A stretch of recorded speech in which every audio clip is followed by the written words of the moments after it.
Hello student, स्वागत है आपका फिजिक्स विथ इलेक्ट्रॉनिक्स पाठशाला में। आज के इस वीडियो में हम लोग बीएससी फर्स्ट सेमेस्टर फिजिक्स का जो पार्ट ए है मैथमेटिकल फिजिक्स, उसके कुछ इम्पॉर्टेंट एमसीक्यू को डिस्कस करेंगे। ठीक, इस वीडियो में आपको मैथमेटिकल फिजिक्स के चारों चैप्टर के एमसीक्यू एक साथ मिल जाएंगे।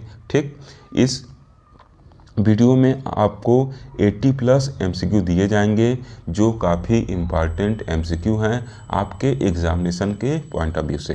ठीक, चूँकि एमसीक्यू का नंबर काफ़ी ज़्यादा है, इस वजह से मैं एक एक एमसीक्यू को डिटेल में नहीं डिस्कस करूँगा, बस थोड़ा बहुत हिंट देते हुए, ऑप्शन को करेक्ट बताते हुए, कौन सा ऑप्शन करेक्ट है उसको बताते हुए आगे बढ़ जाऊँगा। ठीक, अदरवाइज़ अगर एक एक एमसीक्यू को डिटेल में डिस्कस करूँगा तो वीडियो 3 से 4 घंटे का चला जाएगा। ठीक, इतना ना तो मेरे पास टाइम है और ना आपके पास ही टाइम है कि आप लगातार 3 से 4 घंटे का वीडियो देख सकें। ठीक, तो इस वजह से हिंट देते हुए मैं आगे बढ़ता हुआ चल जाऊंगा। ठीक, अगर आपको कहीं डाउट होता है तो आप डिस्क्रिप्शन बॉक्स में व्हाट्सएप नंबर दिया गया है, वहाँ पे कमेंट करके पूछ सकते हैं, या आप टेलीग्राम पे कमेंट करके पूछ सकते हैं। ठीक, जहाँ पे आपको सुविधा हो आप अपने डाउट को क्लियर कर सकते हैं। ओके, ये क्वेश्चन आपके एग्जामिनेशन के पॉइंट ऑफ व्यू से काफ़ी ज़्यादा इम्पॉर्टेंट क्वेश्चन है। ओके, तो चलिए स्टार्ट करते हैं। देखिए, सबसे पहला क्वेश्चन लिखा हुआ है कि in tensor a suffix that occurs twice or more in a term is. ठीक, तो ऐसा सफिक्स जो 2 या 2 से अधिक बार आता है उसको हम लोग क्या कहते हैं? डमी सफिक्स कहते हैं। तो ऑप्शन नंबर बी क्या होगा? करेक्ट होगा। ठीक, अब अगर क्वेश्चन नंबर 2 की बात की जाए तो क्वेश्चन नंबर 2 क्या कर रहा है? अ suffix which is not repeated in tensor is called. ऐसा सफिक्स जो टेंसर में रिपीट नहीं होता है उसको हम लोग कौन सा सफिक्स कहते हैं? तो उसको हम लोग डेक्स्ट्रल इंडेक्स कहते हैं या डेक्स्ट्रल सफिक्स कहते हैं। ठीक, क्लियर ना? तो इसका क्या होगा? जो ऑप्शन नंबर बी होगा वो क्या होगा? करेक्ट होगा। ओके, अब देखिए क्वेश्चन नंबर 3 का अगर बात की जाए तो क्वेश्चन नंबर 3 कर रहा है a symmetric tensor A I J has independent component in V N. ठीक, तो सिमेट्रिक टेंसर अगर ए आई जे है तो इसके कितने इंडिपेंडेंट कंपोनेंट होंगे? तो कैसे दिया जाता है? कुछ इस फॉर्मूले से दिया जाता है जो ऑप्शन नंबर बी में है। ठीक, अगर नॉन सिमेट्रिक टेंसर रहता तो डी नंबर ऑप्शन करेक्ट रहता। ठीक, इस वीडियो के पहले भी मैं मैथमेटिकल फिजिक्स और जो आपका न्यूटोनियन मैकेनिक्स है उसका कुछ वीडियो ऑलरेडी अपलोड किया हूं, आप उसको भी देख लीजिएगा। उसमें भी इम्पॉर्टेंट क्वेश्चन कराए गए हैं, साथ ही साथ 1-2 मॉडल पेपर भी अपलोड किया था पिछले साल। ठीक, तो सब के सब क्वेश्चन आपके लिए काफ़ी ज़्यादा इम्पॉर्टेंट हैं। ओके, तो उनको देखते हुए आप चलिएगा। ओके, अब देखिए 4 नंबर क्वेश्चन कर रहा है कि टाइप 20 इज अ टेंसर। कह रहा है कि नीचे दिए गए टेंसर में से 20 टेंसर कौन सा है, बता दीजिए। तो देखिए, अगर ऑप्शन आप देख रहे होंगे तो कौन सा टेंसर करेक्ट होगा? सी नंबर ऑप्शन में दिया गया टेंसर जो है वो करेक्ट होगा, क्योंकि ऊपर 2 इंडिसेस हैं, नीचे एक भी इंडिसेस नहीं है, मतलब नीचे 0 इंडिसेस हैं। ओके, तो क्या हो जाएगा? इसका जो सी नंबर ऑप्शन है वो करेक्ट हो जाएगा। अब देखिए 5 नंबर क्वेश्चन की बात की जाए तो 5 नंबर क्वेश्चन कर रहा है tensor of rank 1 is known as. तो जो रैंक 1 का टेंसर होता है उसको हम लोग क्या कहते हैं? वेक्टर कहते हैं। तो बी नंबर ऑप्शन क्या होगा? आपका करेक्ट होगा। ठीक, अब फिर देखिए कह रहा है कि how 6 number question, how many component does a tensor of rank 4 have in a space of 3 dimension. ठीक, तो देखिए स्पेस के पावर हम लोग क्या करते हैं? रैंक को लिखते हैं। ठीक, तो स्पेस क्या है? 3 डायमेंशनल है, इसके पावर में रैंक को लिखा जाता है, तो रैंक क्या है? 4 है, तो 3 के पावर 4 हो जाएगा। जब इसको आप सॉल्व करेंगे तो 81 ऑप्शन जो है वो करेक्ट आएगा, मतलब बी नंबर ऑप्शन जो है वो क्या होगा? आपका करेक्ट आएगा। ठीक, टोटल 81 कंपोनेंट होंगे। ओके, अब देखिए 7 नंबर क्वेश्चन कर रहा है what is the rank of invariant tensor. कह रहा कि इनवेरिएंट टेंसर का रैंक क्या होगा? तो इनवेरिएंट टेंसर मतलब क्या? सिंपली आपका ये स्केलर का बात हो रहा है, तो उसका रैंक क्या होगा? जो इसका रैंक होगा वो क्या होगा? 0 होगा। इसका मतलब ए नंबर ऑप्शन जो होगा करेक्ट होगा। ठीक, अब देखिए कह रहा है कि what is the value of Chronicle delta I J in 3 dimensional space. ठीक, तो 3 डायमेंशनल स्पेस में जो क्रॉनिकल डेल्टा आई जे का वैल्यू होता है आपके सर लोग बताए होंगे कितना होता है? 3 होता है। ठीक। अगर यही n डायमेंशनल स्पेस पूछ देगा तो क्या हो जाएगा, n हो जाएगा। 2 डायमेंशनल स्पेस पूछेगा तो 2 हो जाएगा। ठीक, क्लियर ना। तो ये सब चीज़ आप अच्छे से दिमाग में रखिएगा। क्वेश्चन जैसे मैं यहाँ मैं 3 डायमेंशन करा रहा हूँ, हो सकता है एग्जाम में 2 डायमेंशन दे दे, n डायमेंशन दे दे, तो उस हिसाब से आप चीज़ों को वहाँ पे कन्वर्ट करके जो ऑप्शन करेक्ट होगा उसको सही कर लीजिएगा। ठीक, अब देखिए 9 नंबर क्वेश्चन कर रहा है मोमेंट ऑफ इनर्शिया इज। कह रहा है कि मोमेंट ऑफ इनर्शिया क्या है। तो जो मोमेंट ऑफ इनर्शिया होता है वो टेंसर होता है रैंक सेकेंड का। ठीक, फिर कह रहा है Chronicle delta I J is. तो क्रॉनिकल डेल्टा आई जे क्या है, ये भी एक 2 रैंक का मतलब सेकेंड रैंक का क्या होता है, टेंसर होता है, क्योंकि एक इंडिसेस ऊपर है और एक इंडिसेस नीचे है, इसमें देखिए दिया है। ठीक, तो 2 रैंक का टेंसर होगा। टाइप क्या होगा, तो 1 टाइप हो जाएगा। ठीक, क्लियर ना। तो क्या हो जाएगा, डी नंबर ऑप्शन जो होगा करेक्ट हो जाएगा। इसका जो ऑर्डर होगा मतलब इसका जो रैंक होगा वो क्या होगा, 2 होगा, और जो टाइप होगा 1 टाइप होगा। ठीक, अब देखिए 11 नंबर क्वेश्चन कर रहा है कि if A I J equal to A J I then A I J is. तो ए आई जे क्या होगा इस टाइम, सिमेट्रिक टेंसर होगा। ठीक, तो लिख देंगे कि ए सिमेट्रिक टेंसर। ठीक, अगर माइनस ए जे आई रहता तो क्या हो जाता, एक एंटी सिमेट्रिक टेंसर हो जाता। ठीक, 12 नंबर क्वेश्चन देखिए, कह रहा कि product of determinants A I J B I J is equal to C I J if. कह रहा कि इन दोनों का प्रोडक्ट सी आई जे के इक्वल यदि है तो क्या होगा। तो जब इन दोनों का प्रोडक्ट सी आई जे के इक्वल होगा तो उस टाइम ये आपका कंडीशन सेटिस्फाई करना चाहिए, सी I J equal to A जे के एंड बी के जे। ओके, तो सी नंबर ऑप्शन क्या होगा, करेक्ट होगा। ठीक, अब देखिए 13 क्वेश्चन की बात करें तो 13 क्वेश्चन का रहा है divergence of a stress tensor is. ठीक, कह रहा कि स्ट्रेस टेंसर का जो डाइवर्जेंस होगा वो क्या होगा, तो वो एक वेक्टर होता है। ऑप्शन नंबर बी क्या होगा, करेक्ट होगा। ठीक, अब फिर देखिए 14 क्वेश्चन कर रहा है कि क्रॉनिकल डेल्टा आई के फिर एप्सिलॉन टेंसर दिया है आई के एम इक्वल इज, मतलब ये किसके इक्वल है। तो इसको जब आप सॉल्व करेंगे तो इसका जो ऑप्शन नंबर ए है ये क्या होगा, करेक्ट आएगा। ठीक, क्लियर ना। इसका ऑप्शन नंबर ए जो होगा वो करेक्ट होगा। ओके, अब देखिए 15 क्वेश्चन कर रहा है कि इन स्फेरिकल कोऑर्डिनेट सिस्टम, कह रहा कि स्फेरिकल कोऑर्डिनेट सिस्टम में कौन सा ऑप्शन करेक्ट है बता दीजिए। ठीक, तो स्फेरिकल कोऑर्डिनेट सिस्टम में क्या होता है, जितने भी कोऑर्डिनेट होते हैं वो क्या होते हैं, म्यूचुअली परपेंडिकुलर होते हैं at the point of intersection. तो क्या होगा, बी नंबर ऑप्शन जो होगा करेक्ट होगा। ओके, अब देखिए 16 क्वेश्चन कर रहा है कि scale factor in cylindrical system R. कह रहा है कि सिलिंड्रिकल कोऑर्डिनेट सिस्टम में स्केल फैक्टर क्या होता है, तो बी नंबर ऑप्शन जो होगा करेक्ट होगा।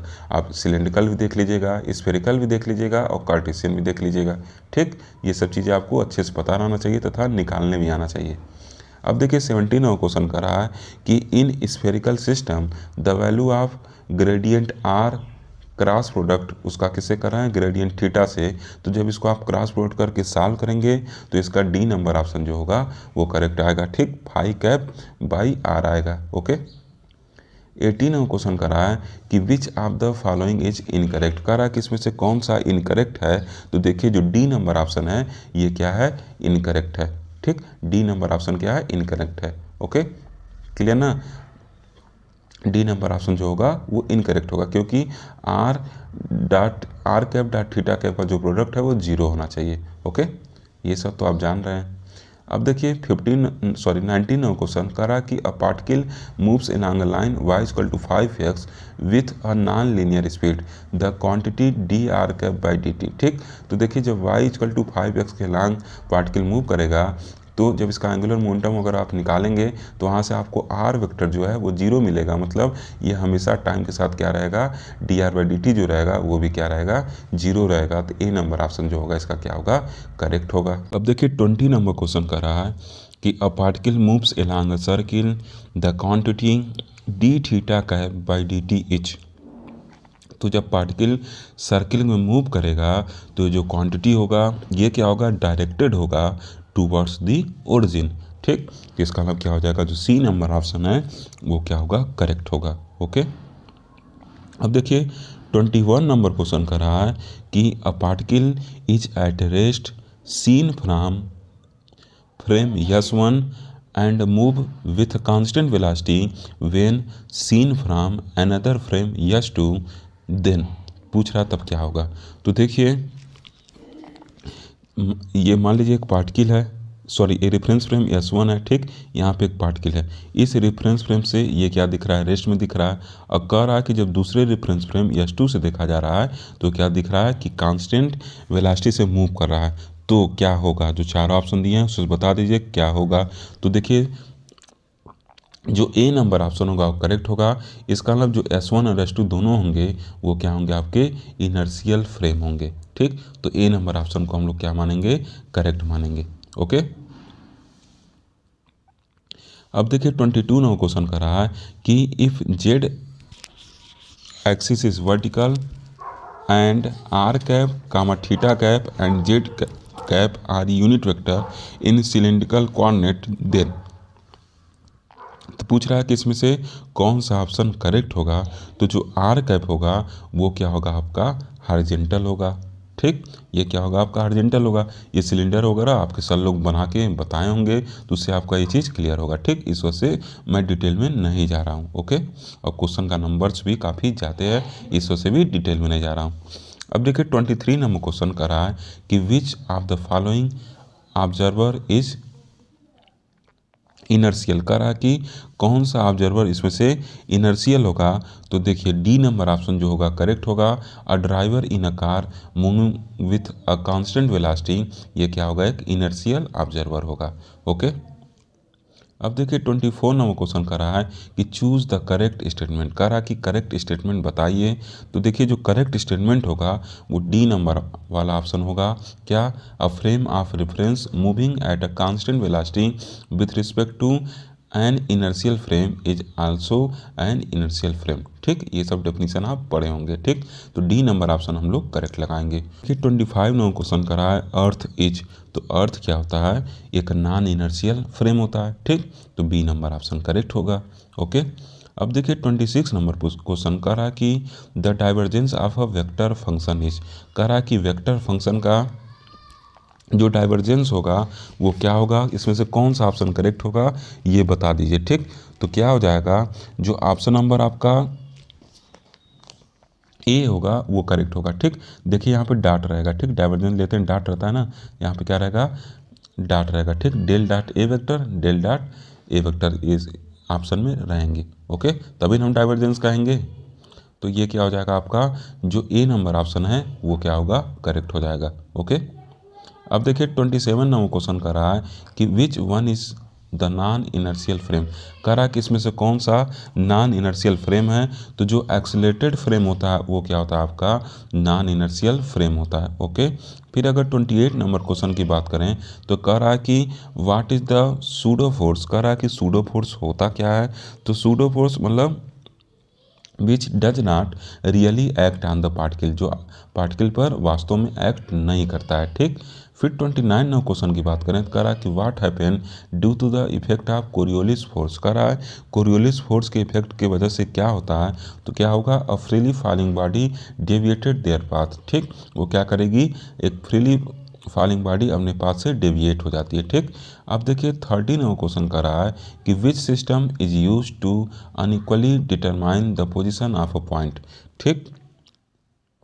तो कौन सा ऑप्शन करेक्ट होगा, ये आपका जो कोऑर्डिनेट सिस्टम है ये क्या होगा, करेक्ट होगा। इसको हम लोग यूज करते हैं। ओके, 31 नंबर क्वेश्चन कर रहा है कि the Cartesian system is also called, तो जो कार्टेशियन कोऑर्डिनेट सिस्टम है उसी को हम लोग क्या कहते हैं, रेक्टेंगुलर कोऑर्डिनेट सिस्टम भी कहते हैं, क्योंकि तीनों एक्सिस क्या होते हैं, एक दूसरे के परपेंडिकुलर होते हैं। आपको पता है ये, मतलब इनको रेक्टेंगुलर भी कह सकते हैं, ठीक।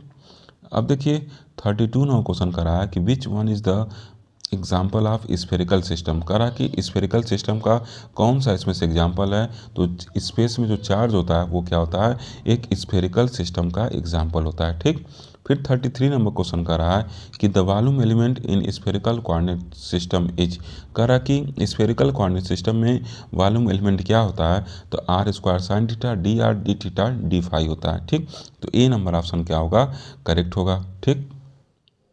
कि 34 नंबर क्वेश्चन कर रहा है कि the element of arc length, ठीक, arc length in spherical coordinate system is, तो ये क्या होता है, बी नंबर ऑप्शन जो होगा आपका क्या होगा, करेक्ट होगा। ओके, फिर देखिए 35 नंबर क्वेश्चन कर रहा है कि the volume element in cylindrical coordinate system is, कह रहा है कि सिलिंड्रिकल कोऑर्डिनेट सिस्टम में वॉल्यूम एलिमेंट क्या होता है, तो सिलिंड्रिकल कोऑर्डिनेट सिस्टम में जो वॉल्यूम एलिमेंट होगा उसका वैल्यू क्या हो जाएगा, ये आपका बी नंबर ऑप्शन जो होगा करेक्ट होगा। ठीक, डी आर स्क्वायर, फिर क्या हो जाएगा रो डी फाइव, रो स्क्वायर डी फाइव स्क्वायर, और फिर यहाँ पे क्या हो जाएगा डी जेड स्क्वायर। ठीक, तो ये क्या हो जाएगा आपका बी नंबर ऑप्शन करेक्ट हो जाएगा। ओके, फिर देखिए 36 नंबर क्वेश्चन कर रहा है कि the volume of parallelepiped in Cartesian, Cartesian में कह रहा है कि पैरेललोपाइड का वॉल्यूम क्या होगा, तो क्या होता है D V equal to D X D Y into D Z के क्या होता है, बराबर होता है। ओके, तो ए नंबर ऑप्शन क्या होगा 36 का करेक्ट हो जाएगा।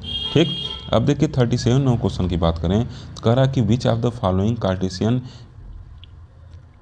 विच of the following criteria is used to choose a coordinate system, कह रहा है कोऑर्डिनेट सिस्टम को यूज करते टाइम कौन सा क्राइटेरिया हम लोग यूज करते हैं। ठीक, तो देखिए इसमें से अगर आप देखेंगे तो जो डी नंबर ऑप्शन है वो करेक्ट होगा। ठीक, ज्योमेट्री पे हम लोग का फोकस रहता है। ओके, फिर 38 नंबर क्वेश्चन कर रहा है कि value of divergence of curl of vector A is, कह रहा है कि वेक्टर ए का कर्ल ले रहे हैं फिर उसका डाइवर्जेंस ले रहे हैं, तो उसका वैल्यू क्या होगा, तो इसका जो वैल्यू होगा वो 0 के बराबर होगा। ठीक, फिर 39 नंबर क्वेश्चन कर रहा है कि value of divergence of gradient of F is, कह रहा कि एफ एक क्या है, स्केलर है, उसका ग्रेडियंट ले रहे हैं और फिर उसका डाइवर्जेंस ले रहे हैं, तो क्या हो जाएगा, एफ नहीं सॉरी फाई है यहाँ पे। ठीक, तो कह रहा है, देखिए फिर से क्वेश्चन रिपीट कर रहे हैं, value of divergence of gradient of phi each. ठीक, जहाँ पे फाई क्या है कि स्केलर है, तो इसका वैल्यू क्या हो जाएगा, जो इसका वैल्यू होगा वो क्या हो जाएगा डेल टू फाई के बराबर हो जाएगा। ठीक, तो जो बी नंबर ऑप्शन है वो क्या होगा करेक्ट हो जाएगा। ओके, अब देखिए 14 नंबर क्वेश्चन कर रहा है कि if vector R equal to mod R where R का वैल्यू दिया गया है, कह रहा है देन, तब कह रहा है कि del F R cross product फिर कर रहा है किससे, आर वेक्टर से, कर रहा है ये किसके बराबर होगा, तो जब आप इसको सॉल्व करेंगे तो जो इसका ए नंबर ऑप्शन है वो क्या होगा करेक्ट आएगा। ओके, अब देखिए 41 नंबर क्वेश्चन कर रहा है कि वैल्यू ऑफ, यहाँ पे डेल फिर आर के पावर क्या है -3, पूछ रहा है कि इसका वैल्यू क्या होगा, बीच में देखिए डॉट होगा यहाँ पे। ठीक, इसका वैल्यू क्या होगा, मतलब पोजीशन वेक्टर है उसके पावर -3 है, उसके साथ यहाँ क्या लगा है डेल लगा हुआ है। ठीक, तो इसका वैल्यू पूछ रहा है, तो जब आप इसको सॉल्व करेंगे तो सॉल्व करने पे जो इसका वैल्यू आएगा वो क्या होगा, डी नंबर ऑप्शन जो होगा आपका करेक्ट आएगा। ठीक, ये सब सॉल्व कर ले जाएंगे, आप मैथ में भी इन सब चीज़ों को सॉल्व किए होंगे। ठीक, अब देखिए 42 नंबर क्वेश्चन कह रहा कि value of divergence of curl of A is, कह रहा कि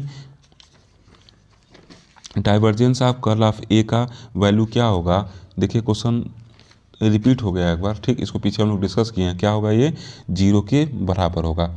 ओके, फिर 43 नंबर क्वेश्चन कर रहा है कि डाइवर्जेंस ले रहे हैं किसका, आर ग्रेडियंट आर के पावर -3 लिखा हुआ इच, मतलब आर के पावर -3 का हम लोग ग्रेडियंट निकाल रहे हैं, फिर क्या ले रहे हैं उसमें आर को मल्टीप्लाई करके जो पूरा वैल्यू आ रहा है उसका डाइवर्जेंस ले रहे हैं, तो इसका वैल्यू किसके बराबर हो जाएगा, तो डी नंबर ऑप्शन जो होगा ये करेक्ट होगा। ओके,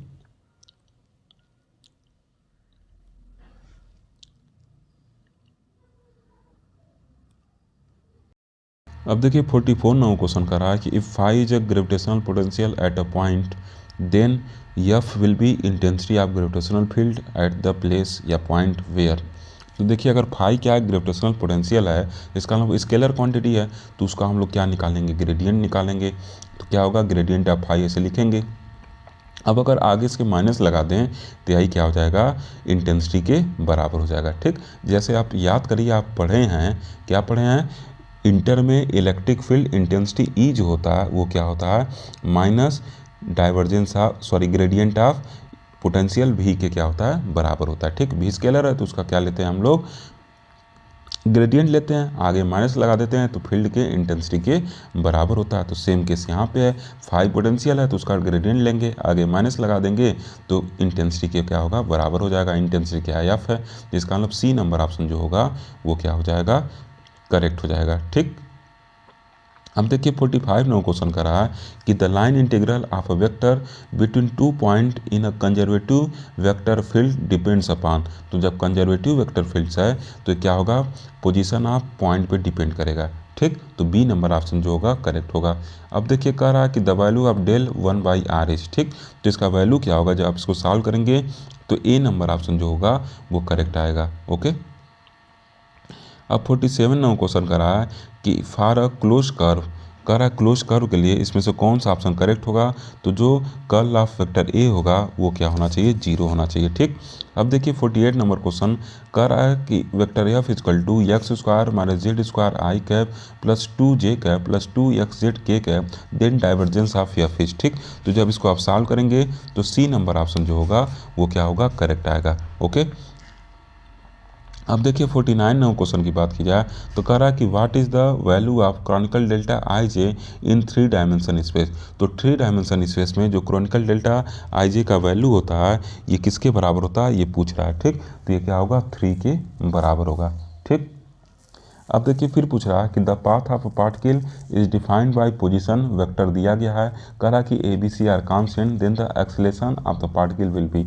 तो जो एक्सेलेरेशन निकालना है तो क्या करिएगा, d2r/dt स्क्वायर कर दीजिएगा तो एक्सेलेरेशन आपका निकल जाएगा और सॉल्व करने पर जो वैल्यू आएगा वो क्या होगा, 2a के बराबर आएगा। ठीक, तो ऑप्शन नंबर बी जो होगा वो क्या होगा, आपका करेक्ट होगा।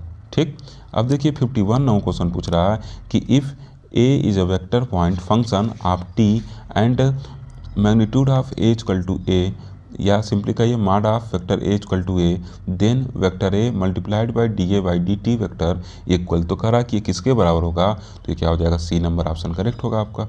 ठीक, क्योंकि ए की जगह क्या हो जाएगा, उसके मैग्नीट्यूड ए को हम लिख देंगे, क्लियर ना, तो सी नंबर ऑप्शन क्या होगा, करेक्ट होगा। फिर 52 नंबर क्वेश्चन करा कि divergence of vector A is 0 then A is. तो अगर वेक्टर ए का डाइवर्जेंस 0 है तो वेक्टर जो ए होगा वो क्या होगा, सोलेनॉइडल होगा। ठीक, अब देखिए 53 नंबर क्वेश्चन करा कि gradient of scalar point function is, कह रहा कि स्केलर पॉइंट फंक्शन का जो ग्रेडियंट होगा वो क्या होता है, तो जो ग्रेडियंट होता है स्केलर पॉइंट फंक्शन का वो क्या होता है, आपका एक वेक्टर होता है। ठीक, जैसे देखिए डेल फाई, इसको जब सॉल्व करेंगे तो क्या होगा, एक वेक्टर क्वांटिटी तो आएगा।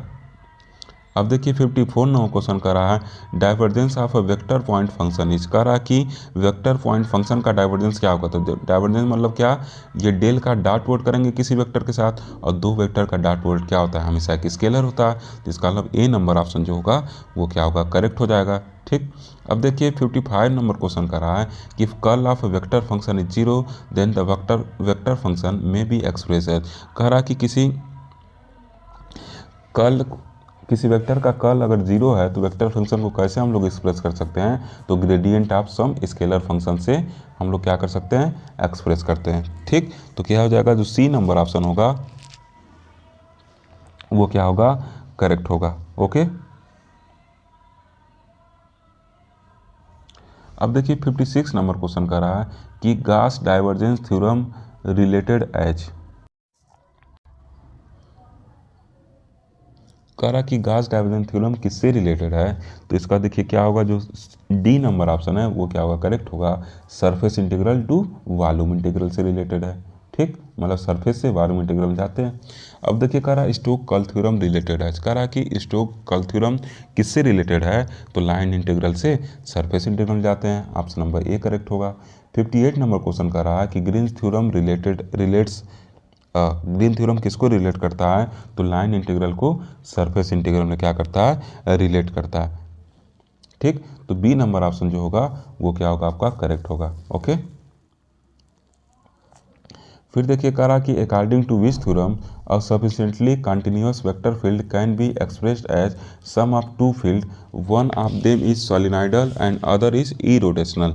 ठीक, तो क्या होगा, इसका डी नंबर ऑप्शन करेक्ट होगा, हेल्महोल्ट्ज थ्योरम के थ्रू होता है। ठीक, 69 क्वेश्चन कर रहा है कि vector field A is said to be irrotational if. कह रहा कोई वेक्टर फील्ड ए है वो इरोटेशनल कब कहलाएगा, तो कोई वेक्टर फील्ड ए इरोटेशनल तब कहलाता है जब क्या होता है, उसका जो क्रॉस प्रोडक्ट होता है, मतलब उसका जो कर्ल होता है वो क्या होता है, 0 होता है, तो क्या कहलाता है, इरोटेशनल कहलाता है। ठीक, अब देखिए 61 नंबर क्वेश्चन कर रहा है कि द वेक्टर दिया गया है कर रहा एज, पूछ रहा कि ये क्या होगा, तो ये जो वेक्टर होगा जब इसको आप सॉल्व करेंगे तो पाएंगे कि ये क्या होगा, एक सोलिनॉइडल होगा। ठीक, 61 नंबर क्वेश्चन का क्या होगा, जो ऑप्शन नंबर ए है वो ऑप्शन नंबर सी जो होगा वो क्या होगा, आपका करेक्ट होगा। ठीक, इसका जब डाइवर्जेंस लेंगे तो वो 0 के बराबर आ जाएगा। ओके, तो सोलिनॉइडल इसको कर देंगे हम लोग। अब देखिए 62 नंबर क्वेश्चन कर रहा है कि if R is a position vector of point X Y Z then the value of del R to the power N.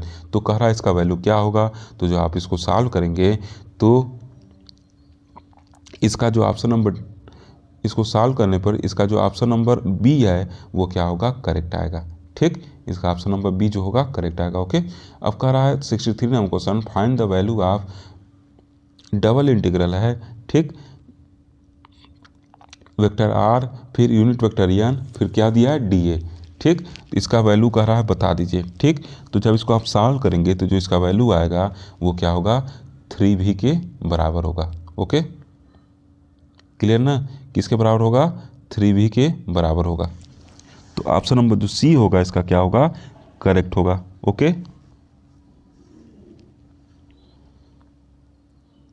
अब देखिए 64 नंबर क्वेश्चन कर रहा है, देखिए एक नंबर में मिस्टेक है यहाँ पे, ये आपका 64 होना चाहिए यहाँ पे। ठीक, तो 64 नंबर क्वेश्चन कर रहा है कि if F is equal to, ये दिया गया है, तो कह रहा कि find the value of divergence of F. तो कह रहा कि डाइवर्जेंस ऑफ एफ का वैल्यू बताइए। ठीक, तो इसको सॉल्व करने पर जो 4x ऑप्शन है वो करेक्ट आएगा। ठीक, क्वेश्चन रिपीट हो गया है। ओके, क्लियर ना। अब नेक्स्ट क्वेश्चन पे आते हैं, 64 नंबर क्वेश्चन। ठीक, वो पीछे नंबर मिस्टेक था तो उसको आप एडजस्ट कर लीजिएगा। ठीक, अब देखिए 64 नंबर क्वेश्चन करा कि फाइंड द ग्रेडियंट ऑफ, दो वेक्टर का क्या है, डॉट प्रोडक्ट है और कह रहा है उसका आप ग्रेडियंट बता दीजिए। ठीक, मतलब दो पोजीशन वेक्टर हैं, पहले उनका डॉट प्रोडक्ट लिया जा रहा है और कह रहा है कि बता दीजिए कि उनका ग्रेडियंट क्या होगा।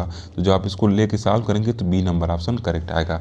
ओके, 65 नंबर क्वेश्चन कर रहा है कि divergence of gradient of phi क्या होता है, बता दीजिए। तो इसको सॉल्व करने पे ऑप्शन नंबर ए जो होगा करेक्ट आएगा। ओके, 66 नंबर क्वेश्चन कर रहा है कि unit vector normal to X Y plane, कह रहा कि एक्स वाई प्लेन के नॉर्मल जो यूनिट वेक्टर होगा उसका क्या वैल्यू होगा। तो एक्स वाई प्लेन के नॉर्मल जो यूनिट वेक्टर होता है वो क्या होता है, के होता है। ठीक, ये तो आप जान ही रहे। तो क्या हो जाएगा, के कैप वाला ऑप्शन जो होगा उसको हम क्या कर देंगे, करेक्ट लगा देंगे। ओके, क्लियर ना। अब देखिए 67 नंबर क्वेश्चन क्या कर रहा है, 67 नंबर क्वेश्चन कर रहा है कि डायरेक्शन ऑफ जीरो वेक्टर, पूछ रहा है डायरेक्शन ऑफ जीरो वेक्टर क्या होगा। तो अगर इसको आप ध्यान से देखें तो जो ऑप्शन नंबर सी होगा वो क्या होगा, करेक्ट होगा। ठीक, क्लियर। अब देखिए 68 नंबर क्वेश्चन कर रहा है कि दो वेक्टर दिए गए हैं, कह रहा है कि परपेंडिकुलर हैं, तो सी का वैल्यू बता दीजिए। तो जब ये परपेंडिकुलर होंगे तो इसका मतलब क्या है, जो इनका डॉट प्रोडक्ट होगा वो 0 होगा और उसको करके सॉल्व कर लीजिएगा। तो जो सी का वैल्यू आएगा वो क्या होगा, सी का वैल्यू सॉल्व करेंगे तो -2 के बराबर आएगा। ओके, तो बी नंबर ऑप्शन जो होगा वो क्या होगा, करेक्ट होगा। ठीक ना। अब 69 नो क्वेश्चन करा कि A B and C are position vector of vertices of a triangle A B C, then vector A B plus vector B C plus vector C A is equal to, तो ये क्या होगा, 0 के बराबर होगा। Okay, तो option number A जो होगा करेक्ट होगा।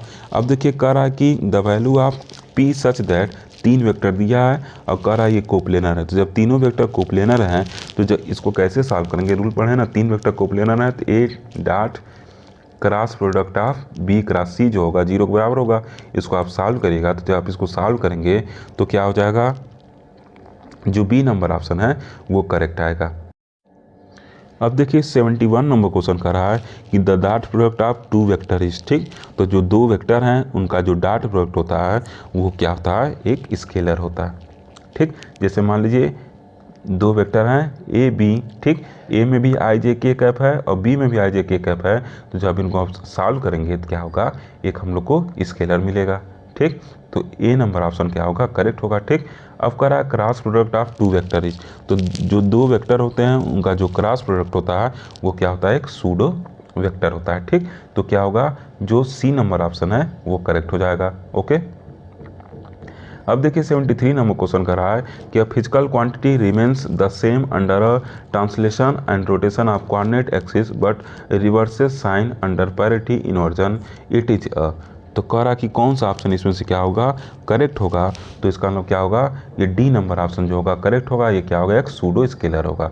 अब देखिए 74 नंबर क्वेश्चन कर रहा है the angular velocity behaves as, तो एंगुलर वेलोसिटी कैसा बिहेव्स करता है, तो जो एंगुलर वेलोसिटी होता है वो एक सूडो वेक्टर होता है, मतलब सूडो वेक्टर की तरह बिहेव करता है, ठीक। 75 नंबर क्वेश्चन कर रहा है कि the scalar product of a pseudo vector with a polar vector is, polar vector के साथ जब सूडो वेक्टर का स्केलर प्रोडक्ट करेंगे तो क्या हो जाएगा, एक सूडो स्केलर मिलेगा, क्लियर। तो बी नंबर ऑप्शन करेक्ट होगा। अब फिर 76 नंबर क्वेश्चन की अगर बात करें तो जो 76 नंबर क्वेश्चन कर रहा है कि which of this quantity do not behaves as pseudo vector, तो इस कह रहा कि इसमें से कौन सा क्वांटिटी सूडो वेक्टर की तरह बिहेव नहीं करेगा, तो जो लीनियर मोमेंटम होगा वो सूडो वेक्टर की तरह बिहेव नहीं करता है, ओके। फिर कह रहा है 77 number question which of this quantity are pseudo vector, कह रहा कि इसमें से कौन सी क्वांटिटी जो है वो सूडो वेक्टर हैं, तो देखिए हर एक क्वांटिटी क्या है, सूडो वेक्टर है, इस वजह से डी नंबर ऑप्शन जो होगा करेक्ट होगा, ओके।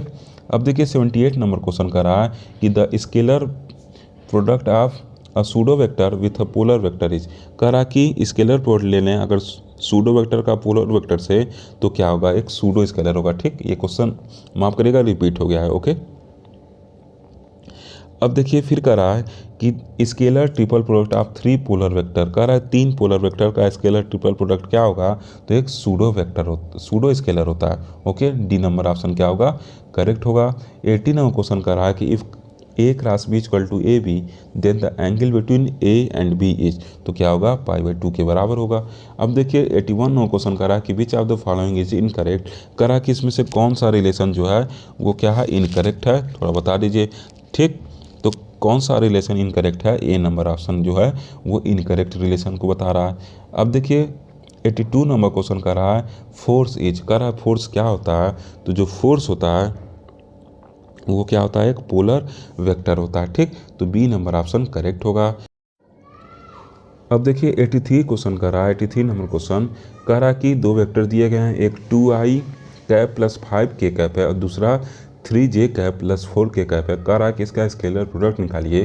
तो सिंपली देखिए जब इसको सॉल्व करेंगे तो बस इसका इसके साथ वैल्यू एग्जिस्ट करेगा, मतलब 5k cap into 4k cap, यही बस एग्जिस्ट करेगा और किसी का किसी के साथ मल्टीप्लिकेशन क्या होगा, 0 हो जाएगा, ठीक। तो इसका मतलब जो ए नंबर ऑप्शन है वो क्या होगा, आपका करेक्ट होगा, ठीक ना, क्लियर है चीज़।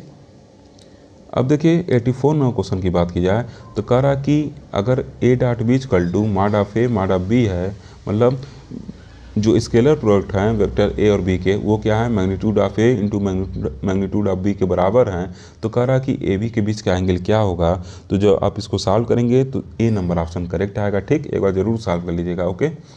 अब देखिए क्योंकि मैं बुक का आंसर इसमें बता दे रहा हूँ, ठीक ना, तो कोई जो क्वेश्चन डाउट होगा आप उसको सॉल्व करके चेक कर लीजिएगा, क्योंकि कई सारे क्वेश्चन मैं बुक का आंसर बता दिया हूँ, ओके। क्योंकि सॉल्व करने का टाइम नहीं मिल पाया इस वजह से डायरेक्ट बुक का आंसर बोलते हुए चल गया हूँ, ओके। अब देखिए 85 नंबर क्वेश्चन कर रहा है कि तीन वेक्टर हैं जिनका क्रॉस प्रोडक्ट लिया जा रहा है, कह रहा कि किसके बराबर होगा, तो ये जो ऑप्शन नंबर ए है वो क्या होगा, करेक्ट होगा, ठीक। इस तरीके से हम लोग इम्पॉर्टेंट MCQ को डिस्कस कर लिए, ठीक। Thank you for watching.